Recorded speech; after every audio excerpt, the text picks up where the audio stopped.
change, the record of change through time, the retention of elements that reflects the change of a property through time.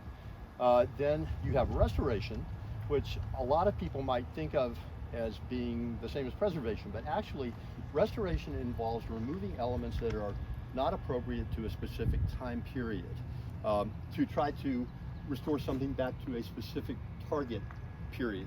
Like Colonial Williamsburg is, have any of y'all been there? Yes, Yes. no? Yes.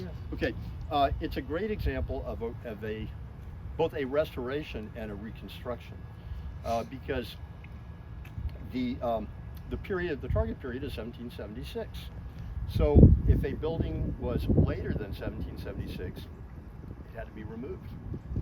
And they removed many, many buildings back in the 20s when Rockefeller agreed to undertake the restoration of Colonial Williamsburg. Now, how many different approaches do you think might be going on in a cemetery like this? Or a historic property like this one? Any guesses? There are 4 in all. How many do you think? 4? 6. 6. 6. I would say probably 4. Yeah, because you have preservation. There are things that have changed through time. Like, for instance, the roads. We don't know when the roads appeared. They were certainly present during the period of historic significance, which is currently defined as from 1890 to 1943. I think that could use a little bit of tweaking, but it's close enough. And of course, there are other changes that have been made. Fencing has been replaced, and the way that we manage the landscape has changed. That's in the realm of preservation. In the realm of restoration, that's a little trickier. But I think that in the act of restoring prairies or managing remnant prairies, that is in essence an act of restoration, because we are trying to move a part of the cultural landscape back to a period before settlement. So it's restoration to a pre-settlement era. Reconstruction, that there's an example, a potential example of that we won't be able to get close to because of the hedge parsley explosion. I don't know what kind of weed year y'all have been having, but this is one of the worst weed years I've ever seen. I kind of think this should be called Hedge Parsley Tour 2024, because you're going to see a lot of hedge parsley, and there are some places where I'm just going to ask people not to walk, because as you can see by the tops of my shoes, when we walk, we disperse seeds. My shoes are covered with rat tail 6-week fescue seeds right now. It's considered to be naturalized. You know, you could call it an invasive, but it's pretty mild on the invasive scale because it doesn't push other things out. It doesn't become dominant in the landscape, and it's kind of ephemeral. So that's an example of restoration in a landscape. Oh, reconstruction. I was going to tell you, there is a structure probably from the 30s, cinder block folk construction, ornamented with fragments of polished granite that were probably retrieved from a granite yard, and laid in concrete, probably in the 30s. An economical solution to the desire to enclose a burial plot. We looked at that more closely. We won't be able to do that this time because of all the hedge parsley around it, and the fact that I don't want it sticking to you all, and I also don't want it spreading. And the less trammeled it is, the easier for me to surgically remove it without getting seeds everywhere. The final one, rehabilitation. Now, how do you think rehabilitation might be at work? Oh, okay, I didn't define rehabilitation. Rehabilitation is, the fourth approach is adapting a structure or a property to a new use. How might we be doing that here? The habitat. Yes. That you could sort of say that's combined with the restoration because we're moving back, but what are we bringing into the restoration of the habitat that wasn't there previously? Wildlife. Wildlife? The native plants. Well, a lot of them are already here. Sure, And that's something that we'll talk about too, because some cemeteries that contain prairie remnants might require a different kind of approach where you have a lot of native diversity already present. whereas others, that have been plowed or that have been extensively managed, or maybe they got resodded, and had events that are catastrophic for native diversity, they might require the reconstitution of native diversity.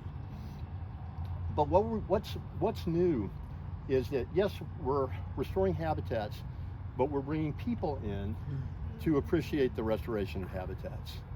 And that's really kind of a new thing. It hasn't been widely done in cemeteries. The richness of cemeteries for preserving prairie remnants has been recognized for, almost 100 years. I mean, you can find theses written about it going back into the 40s. Dexter Hoyce, I can't remember how to pronounce his name, wrote a famous one. And there are some cemeteries that have burned their grasslands for decades to try to maintain a balance. So we've got all of those approaches to think about. And I think that there's kind of a balance between gardening and remnant management, landscape management, habitat management. Now, I assume all of y'all are gardeners. Yeah. Is that a safe assumption? Yes. And are most of y'all actively gardening some piece of land right now that you may own or you may rent? I'm not going to ask you which. But how similar is the landscape now to the landscape that you found when you came to the property? Would you say it's quite similar? It's totally changed? Mine's totally changed. Somewhat similar. How much, to what extent was your approach more additive or more subtractive in altering the property? Additive. Additive? Subtractive. Getting rid of the boxwood and the gustrum. Okay, so you got rid of, okay. And what happened when you took things away? I put native stuff back. Did other stuff appear? Oh yeah. Because in a lot of cases, when you're dealing with a home, a property that has been kind of churned through the real estate market a number of times, you have a lot of disruption. And it's unlikely that you're going to find the kind of native survivors that you might find in a place like this. But we're gonna look at survivors. We're gonna look at how the information that we find here might be helpful in a garden setting. In other words, how you can take what's learned in a place like this and bring it to your home garden. And we're also going to consider all of this in the context of adaptive management. Has anybody ever heard of adaptive management? No. Okay, it's been around since the 70s as a concept. It's a decision-making process that promotes flexible decision-making, that recognizes uncertainty, and I always have trouble with this definition. It's a little tough to define, but it recognizes uncertainty and it responds to outcomes. In other words, it recognizes uncertainty and outcomes that result from management action or events. And a management action is an event, of course, but you can also have events that are natural, like you have a drought, you have a fire. I mean, there are all kinds of events that can alter the landscape. And then adaptive management, it's an iterative process that observes the effect of actions and events on the outcomes that are desired and the like all the elements of the resource. The diversity, the health of the resource, the kind of diversity of fauna that you get, and then you measure the success of adaptive management in terms of the extent to which it meets social, environmental, and economic goals, the extent to which it increases scientific knowledge, but also the extent to which it decreases tensions between stakeholders. Now, do you ever eliminate tensions between stakeholders? I don't think you do. Now, who are the stakeholders in a place like this? The dead. The dead. Families. Surrounding the area. The Right. families of the dead. Yeah. Right. What about the people responsible for management. That's, yeah, the people Yeah, that maintain. because they have to be able to manage something in a way that's doable. And the objective managements have to be made clear to them so that they can know what to do and we don't waste resources or do things, you know, have unnecessary actions and that kind of thing. So, has anyone ever like been through a mediation, attended to a lawsuit? You don't have to raise your hand. But how do you define a successful mediation? There are none. You're kind of on the right track. I mean, A except for somebody, I mean, everybody leaves with a little something, everybody leaves with a little less something. A successful mediation is one in which no party goes away happy. And we are always in the act of mediating, especially in a situation like this. I mean, and in a situation like this, when you're talking about the environment and you're talking about patches of plants that, you know, serve pollinators, really we're all stakeholders because we all have a stake in the environment, and places like these are part of our stake in the environment. So when it comes to, we have a little object lesson in terms of how we work with existing management. And this is where we're going to address the Constellation of Living Memorials plot at Oak Cliff Cemetery. Because the mowers were not supposed to mow the last two mowings. It is tough sometimes to get a message to a management crew that may have a lot of flexibility and you may not be in direct communication with, and the makeup of the crew may change from week to week. So getting a message down to the people who are actually doing the mowing on mowing day can be really tough. So as you can see, the CLM plot has been recently mowed. So there are some things we can't talk about, but there are some things that we can. So let's just go over there right now. One thing we can't talk about as effectively is what kind of native plant diversity might be showing up, because when it's mowed this short, it's simply difficult to impossible to identify. Can you share your name again? Oh, Robert. Robert. Yes. I'm Amanda. This is fascinating. I really appreciate you. sharing all this I information. appreciate you coming and being flexible to go with the program. You can see that there are, I don't know what you call those, like they look like furrows or windrows, but areas where hay, Plant matter. yes, has been deposited in regular lines. Now, Dan, if you don't mind, I'm going to ask you, because you've been so intensively involved. If you want to refuse, you can. If you want to decline, you can, but I don't think you will. You've been so intensively involved with Western Heights. What are the objectives of CLM, and what would make a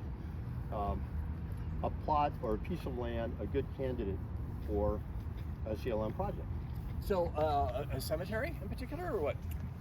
Or a cemetery, or a part of a cemetery. Just yeah, we're talking about cemeteries, so let's just talk about cemeteries, because it's living memorials. To what you said before, I think the neglected cemeteries, neglected and abandoned cemeteries, are prime candidates because they haven't been, stripped of the native stuff, and invasive species haven't been planted in. Right. So that's a big thing. And then also just to have urban habitat in the cities. I think that's brilliant because you've got these pockets of green in the cities, and I think that's where Constellation of Living Memorials really has its best, to make migratory pathways and knitting all this stuff together.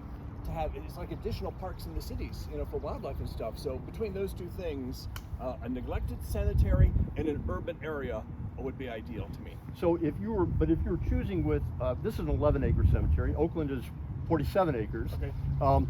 And you were choosing a manageable plot because it has to be manageable, and you can't have everything going to prairie.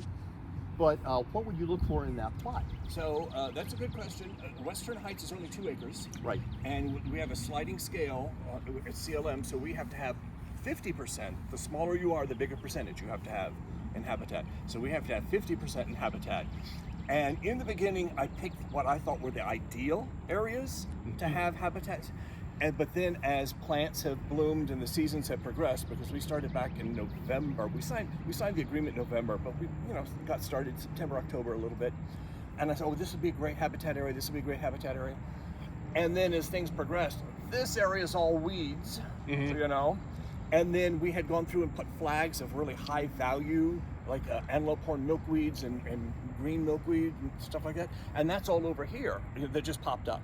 Right. Well, okay, so in now an area that you had not anticipated yes. would so be. that was a public area, Yeah. and now we've turned that into habitat. And this area that we thought was going to be habitat is just horrific hedge parsley. We just mowed that down. We're going to make that event lawn. Okay. Okay. So we have, we try to incorporate the community, to your point.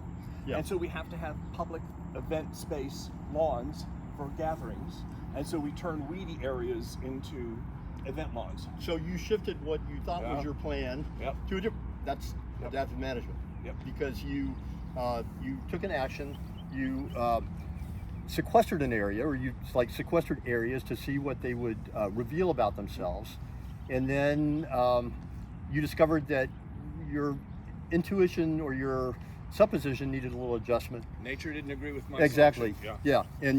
And that's a great lesson. I mean, this is full of uncertainty because we're dealing with so many variables, and that's why the Secretary of the Interior has adopted adaptive management for resource management, where you're dealing with so many varying, varying variables.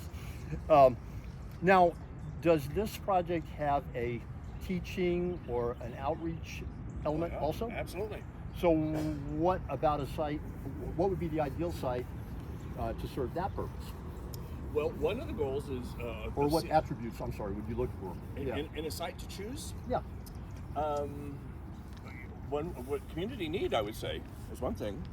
And we have on the CLM committee, we have people from public health departments, Right. and just all various, and to your point, preservation is people, historians, and it's a whole tapestry of different disciplines coming together. So that's outreach to solicit input, stakeholder input. Well, right, but also services to the community. Right.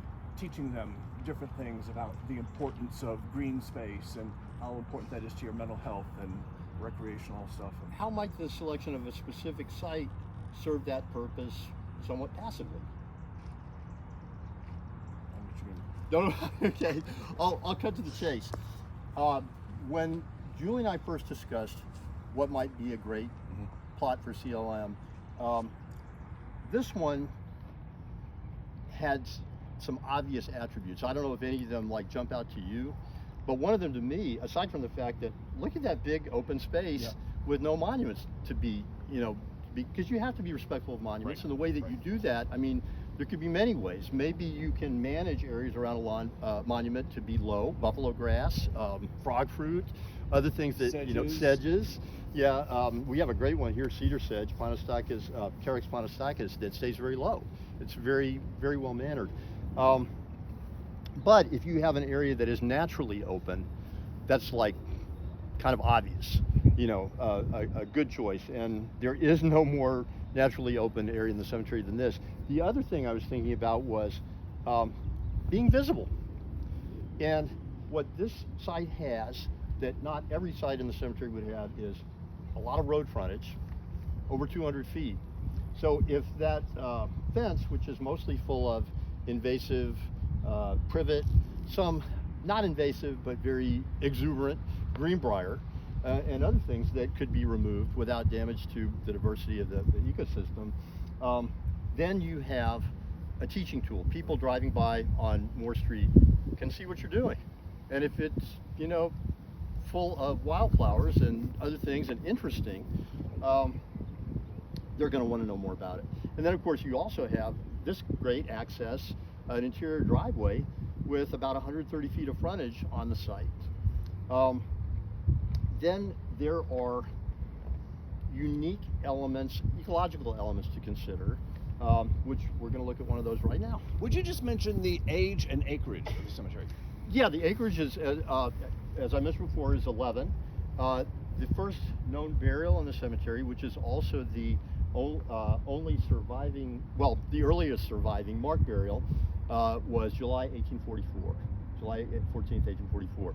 So in my mind, the cemetery dates back to July 1844. It was officially declared by deed on June 5th, 1846, by a deed from William S. Beatty to the community, which he defined as those people living north of 5 Mile Creek and west of the Trinity, which in 1846 was a very small group of people. So this is not a City of Dallas property. I don't know if the board, there have been reviews of the deed at various times over the years, but to my knowledge, this is still a cemetery in the public trust, and it is managed by a board of trustees, but in a very real sense, this belongs to everyone. Are there still burials here, or is this? The burials here are very rare. This is considered an historic cemetery, which means it is not an active cemetery. That doesn't mean that you can't have burials here, but that means that if your family does not already have a stake, plots, dead relatives, I'm not sure exactly how the board would define it, but basically you have to have a... You don't have a risk of somebody saying, like, we want to bury our... No, and that's another, you just raised another great reason why this is a great choice. Got it. Yeah. And we're going to look at an ecological reason why this particular plot offers some opportunities that perhaps are not replicated. Well, I will say certainly are not replicated elsewhere in the cemetery. So if y'all don't mind, it's a little dewy, but y'all prepared to walk on grass, right? Mm-hmm. Okay, let's go. I told everybody to spray their feet. You don't have ticks. We have a mad shimmer here over West Side. Oh, yeah. You know, this is so weird, man, because I grew up in Texas getting chickens every summer.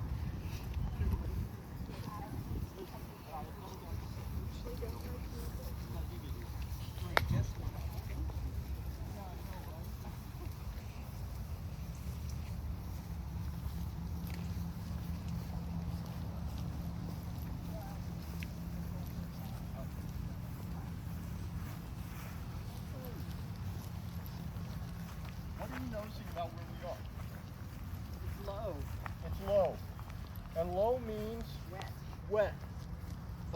And if we had just had a significant rain a few days, you would still see a very slow moving sheet of water in this lowest part. And if you, I don't know if you can see it now, there are some muddy areas. What you're seeing here is where the mowers have mowed when it was really too wet. There's some areas over there where they created a literal wallow. And the mud is really churned up, and it's unfortunate, and that's something that's going to have to be addressed. And of course, when there's less mowing, we won't have that, because when they do that, that's an erosion opportunity. You know, that ground is not being held anymore. But this I would call a seasonal seep. It's not a spring. A spring has a defined flow at a specific point. But I was telling Julie earlier, I think a seep is to a spring kind of like the Everglades is to a river. Have any of you ever heard that the Everglades is actually a very broad river? It's a very broad, slow moving, slow flowing river. And a seep is kind of like that. And seeps can be year round. This seep is seasonal. You have it in the spring.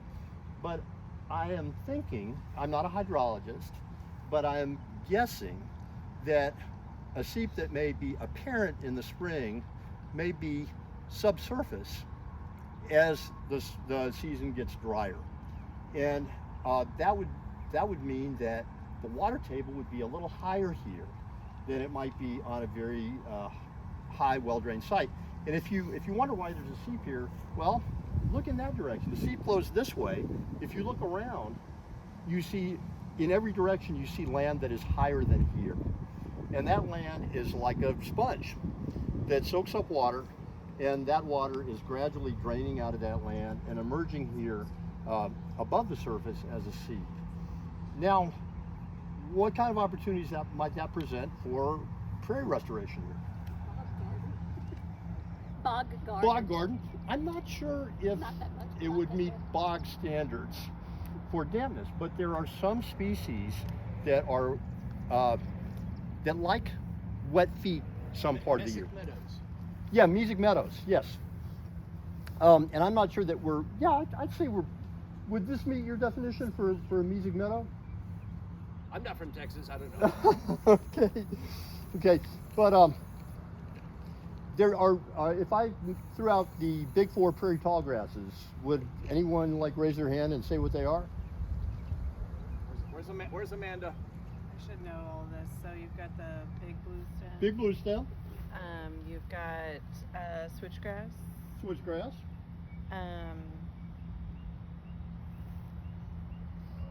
Little blue stem? Well, if the big four, you're talking about just the four big prairie tall ones. grasses. Yeah, they're doing great so far. You got 50%. No, I know, but I'll give you a clue. Sorghastrum nutans. yeah, and it's the turkey foot one, right? No. That's a different one, but that's the other And one I that you can't haven't think named of yet. the name of it right Well, now. you named little blue stem. Little blue stem is. She said big blue stem. I said big blue stem. Oh, that's the turkey foot one. Okay. Yeah. So she's got 3. Yes, And then I don't know. Indian grass. Indian That's grass. Sorghastrum nutrans. You have, Okay. yes, Schizocurium, Scoparium, that's little blue stem, Andropogon gerardii, that's big blue stem, Sorghastrum nutans is Indian grass, and switchgrass is Panicum virgatum. Now, of those 4, which one do you think might have a more of a lowland moisture requirement?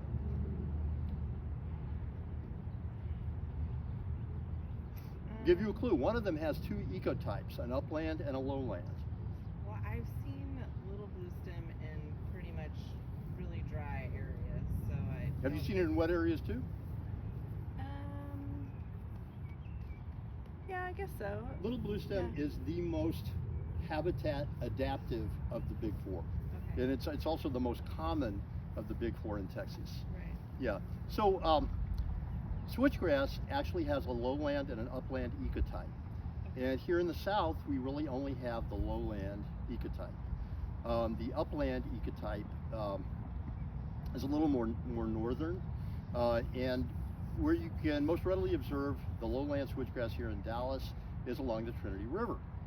And back in, oh gosh, I think it was like the fall of, or winter of 2022, I went on a nature walk along the Trinity River with Ben Sandiford. Does anybody know Ben? I figured some of y'all would. And he identified some switchgrass down there. So I went back a little later in the season when it had gone to seed, harvested a bag full of switchgrass seed along the Trinity. And this was before I ever knew that this might be part of a CL. I didn't know about the CLM. Julie and I just started talking back in April of last year. So, but I thought this might be a place where switchgrass would work. Now, so I sowed some of it here. It has been very extensively mowed. I don't know if we're going to see some or not, but I did it in another area that has been protected, and I had successful germination, and the switchgrass is now about this tall on a site that is much drier. Now, I don't know if it'll make it through a summer of drought.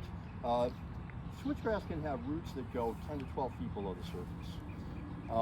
So it's really hard to say, but I think that this might be the best opportunity. Well, it is the best opportunity in the cemetery, and maybe in like across the pilot cemeteries, because I'm not sure. I know that Oakland has some low-lying areas that kind of stay wet in the spring. Do you have anything like that at Western Heights, man? You're pretty high and dry, right? That's where everybody went to escape the 1908 flood. Yeah, okay. So, but this area of Oak Cliff is hydrologically very rich. Down here on Clarendon, we have a 12-month spring that flows right out of the pavement of Clarendon. It was the spring after which Spring Hill, one of the early additions to the 10th Street neighborhood, which was platted in 1890 or thereabouts, it was named after. So Spring Hill was named after this spring. In 1946, they put Clarendon through because it was kind of before the interstates, and they wanted thoroughfares that went east-west and connected with the State Fair. And they just put Clarendon right over the top of the spring, I guess figuring they were going to cap it. That spring came up through the pavement, and it has flowed through the pavement ever since. Where can we see it? Clarendon and what? Clarendon, and if you go where Stampley tees in, well, it actually crosses Clarendon, but there's barely any of it left on the other side of Clarendon because Stampley used to be South Street, and Clarendon went through right over South Street. But if you stand at the, let's see, on the east side of Clarendon in Stampley and look across the street, you will see a wet gutter that goes all the way down to the storm drain. And there is a concrete set of steps, and the spring is flowing out of the ground around and at the bottom of the steps where it nourishes a flourishing patch of mint, which loves that kind of wet situation. And then it's also coming up through Clarendon. And the last time they resurfaced Clarendon, they simply made a rectangle around the spring and didn't even try to resurface that part. I'm from Michigan, so you can ask me more mint questions and prairie questions. Okay. So before we get off the subject of grasses, yes, I had read once that side oats grama is the Texas state grass because it is the most adaptable to various conditions. Is that true? I would not dispute that. It says it grows everywhere in the state, so they made it the state grass. I think that is likely true. They say the same thing about the bluebonnet, and it's pretty much true. We have so many diverse ecozones though in Texas that, I mean, you get into some of the desert areas, and I wonder how well side oats grama does in a situation like that. But have you identified it at Western Heights? No. Okay, we have a lot of it here. I know they have it at Oakland, but I'm interested to see where else side oats shows up. Now, this is another question, Van. Since you're here, do you have any documentation of Western Heights having been a farm field? Never. Okay. We don't think it has ever been plowed. It dates back to 1848 is the first burial. Okay. And it's very sandy. Right. And it's if you look at the Dallas County soil map, it's a pocket of sand in the middle of a bunch of clay, and I'm 4 minutes west of there, and my yard is clay on top of rock, and yet Western Heights Cemetery is all sand. Yeah. So I think they put the cemeteries in the poor soil and the easy digging soil, and they farmed the high nutritional value clay stuff. That's my theory. Could be. Yeah. I don't know. But no, I mean, it's reasonable. It's very, very sandy. Yeah. And it might be too that they chose more often they chose high ground for cemeteries. That's certainly the case in this case. And I don't know, again, enough about soil geology in Dallas to generalize and say that higher areas are more likely to be sandy loam. But I think that might be reasonable to assume, because the finer clays are probably going to run down and leach out of the higher areas. That's a guess. Right? Yes, this is sandy loam. We have a lot of post oaks. Well, we have post oaks. Unfortunately, we don't have a lot. We have 5. We have 2 in the African American burial ground. Then we have 2 over on the western edge that are very old.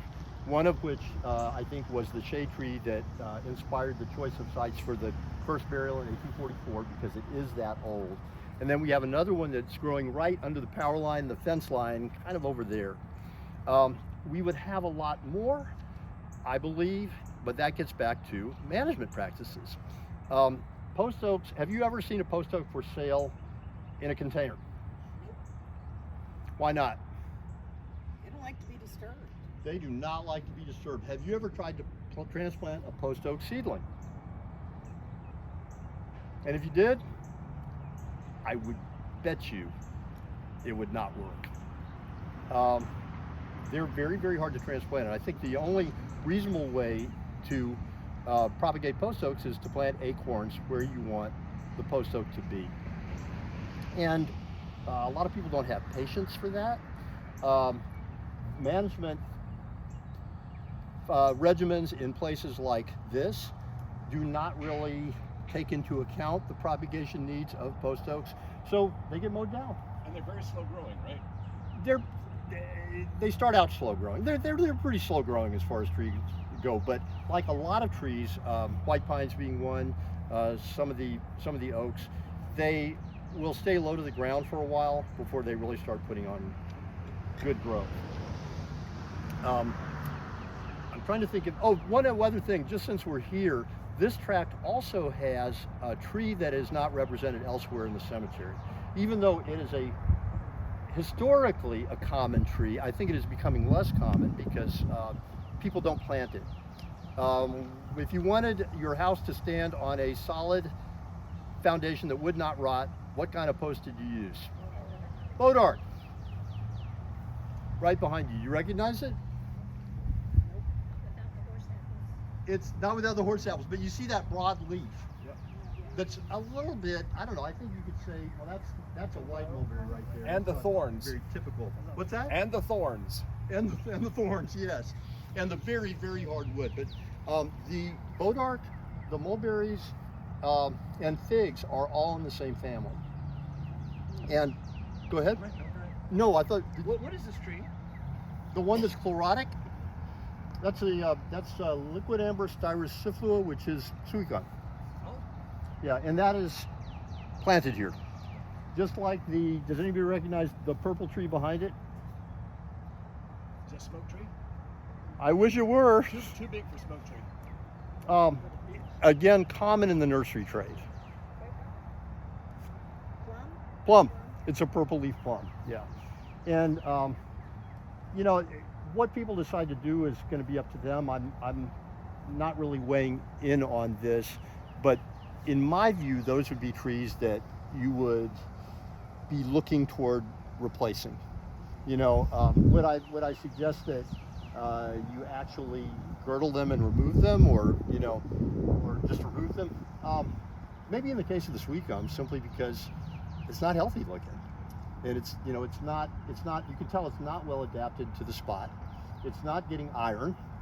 Maybe because often that's when you see chlorosis like that, it's because the soil is not sufficiently acid for the plant to take up the iron. I'd like to speak to the possibility that some of these trees might have been planted back in the day as part of the cultural practice. And so we're asking Victoria Clow to create a list of that vegetation that was used during that day, because that is part of the historic, cultural nature of these places that we don't want to disturb. So this is definitely a topic that we'll be addressing through time. And what I learned from Robert on a previous visit here is that, especially in the African American burial grounds, yuccas were often used to mark graves, right? Is that what you told us? Yes, yuccas and periwinkles. And I'm so glad. I was kind of on edge when you started that sentence, because I thought you might refer to the lantana, because I have amended my view on lantana. I think I have had, after 3 years of experience, almost 4 years of experience with it here, I've concluded that the non-native lantana camera is so invasive and just gets into the woods, gets into every ecosystem, and we have a native alternative. They just identified Lantana urticoides at Oakland. Lovely specimen of it. I think they only have found one so far, but hey, that's enough. And I think it makes sense to retain lantana in the cemeteries, but remove the one that is so invasive and replace it with the native. Also, in a case like, and I do take Julie's point. I mean, where we have crepe myrtles are one of those plants that go way back. We have crepe myrtles here that are probably over 100 years old. And the yuccas and the periwinkles that, like you mentioned. And periwinkle is a difficult one because it's on the Texas invasive list. So how do we address that? Well, I think right now the periwinkle is kind of rampant on a hillside, along with the poison ivy, which is also rampant on the hillside, which raises another question. Do we remove poison ivy? Personally, I don't. If it's really in the way, I'll control it. Poison ivy is incredibly valuable to wildlife. It's also beautiful.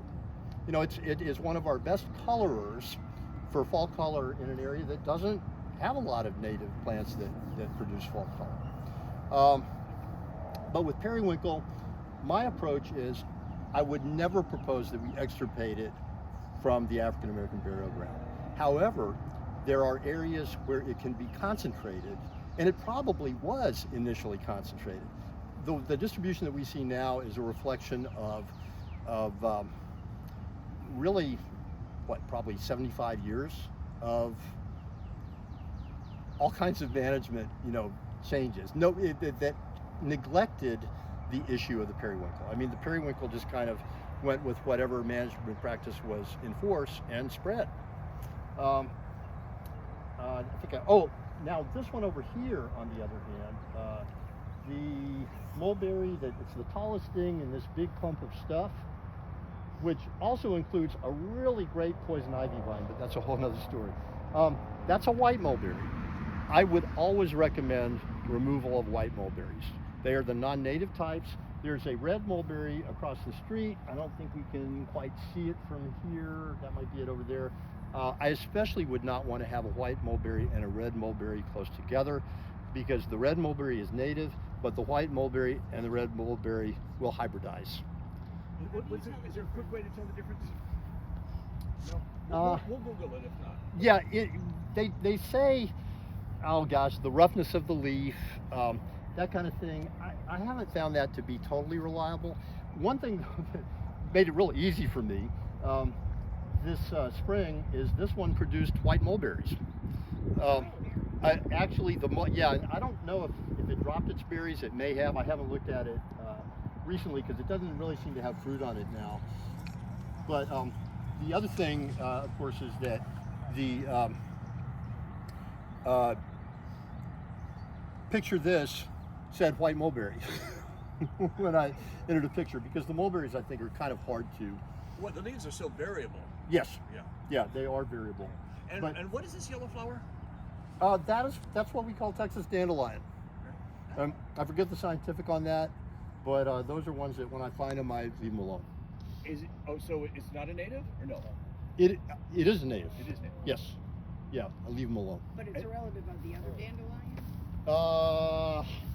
It doesn't look like it. Well, it's interesting. The seed head actually does look like it. If you see it when it's Really? seeding. Okay. But the foliage doesn't. I'm not sure about that one. Is it spring only, or is it all season? I've only. Boy, that's a good one. I think I've only seen it in the spring. Yeah, there aren't that many things that bloom all season. All right, I think we've covered this part. Oh, and on trees like that, the purple leaf plum, the sweet gum, also the Chinese pistache, you can kind of track when those were introduced by the size of the tree. In the case of the Chinese pistache, there's an alley of them along where we parked. Yes, and that did not appear until the 70s, when Chinese pistache became a fashionable tree. And that is another thing that I would recommend be phased out. The Chinese pistache, yes. I think the alley was a great idea. The tree choice was a bad one. They're highly invasive. They're on the Texas invasive list. They're very hard to pull up. And if that LA, if it were interplanted with something like post oaks, and the post oaks were started, and then the trees were gradually thinned above the post oaks as the post oaks got established, and then eventually, as the post oaks really asserted themselves, the trees could be removed altogether. Do you know if Dallas and Plano have taken them off their list yet? Because they've planted them by the thousands.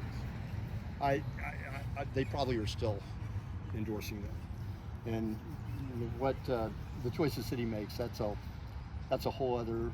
That's another whole Paving the spring, for example. Yes, exactly. Well, that was 1946, and at that time, places like 10th Street were infrastructure was proposed as a way to get rid of areas like 10th Street at that time, and my experience researching the history of 10th Street is that every big public works project that was undertaken that affected the district was premised on the supposition that the district was temporary and that the community was going away. Yeah. So, let's move on.